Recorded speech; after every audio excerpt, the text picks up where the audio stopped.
Episode 2 of The Rainmaker, titled Nashville Hot, pushes the story forward by clearly drawing the battle lines. While some of these were hinted at in the premiere, this episode makes them fully visible. Its main focus is on proving that Jay Lyman and associates actually have a legitimate case, even if pursuing it might be fatal. That danger has already been established. The previous episode revealed that Pritcher is a killer, and the beginning of this one confirms that again while giving us more insight into his motives. After his home was torched and his mother killed, Pritcher is out for revenge, armed with money, syringes, and a personal vendetta. Fighting fire with fire seems to be the approach here, and Rudy and Deck begin playing dirty themselves. They eavesdrop on Pritcher's pre-trial meeting to track his location, and then sneak into his motel room. It backfires when Pritcher catches them and drives his truck through the window, but not before. They find the address of Jackie Lemansisk, the other nurse present when Donnie Ray died. And yet Pritcher's attempted murder of 2 lawyers isn't even the worst of his actions. After realizing he's being followed by Vape Lady and her partner Ethan, Pritcher lures Ethan into the woods, kidnaps him, and tortures him for answers about who's following him and why. His repeated insistence that he's just a nurse grossly understates his capabilities, which becomes clear when Rudy and Deck arrive at Jackie's home, only to find a body bag being zipped up. Despite the rising body count, the legal case around Donnie Ray's death remains tough to prove.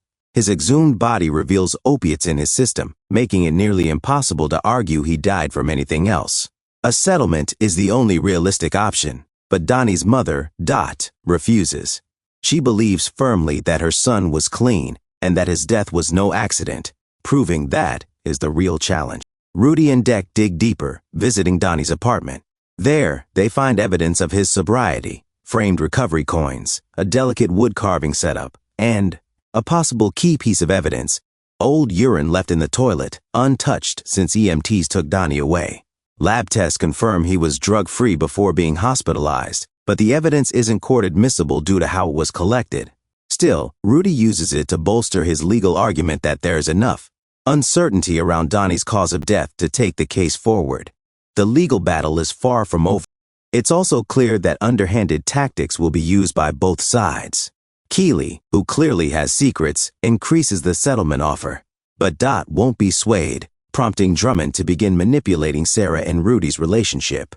This subplot still feels like the weakest part of the show. Rudy and Sarah reconcile early in the episode, but the fragility of their relationship, especially given the legal and emotional stakes, seems obvious. Meanwhile, Rudy's neighbor Kelly appears poised to become a future love interest, though that will likely take time to develop. What works well, however, is how Rudy's personal story connects with the case.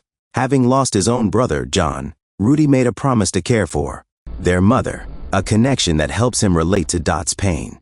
It also gives him empathy when she accuses him of not understanding her grief. Rudy tries to offer the settlement in sensitive terms, but when opposing counsel Brad Noonan condescends to Dot at the worst possible moment, her refusal to sign becomes inevitable. No settlement will be reached. This case is going to trial.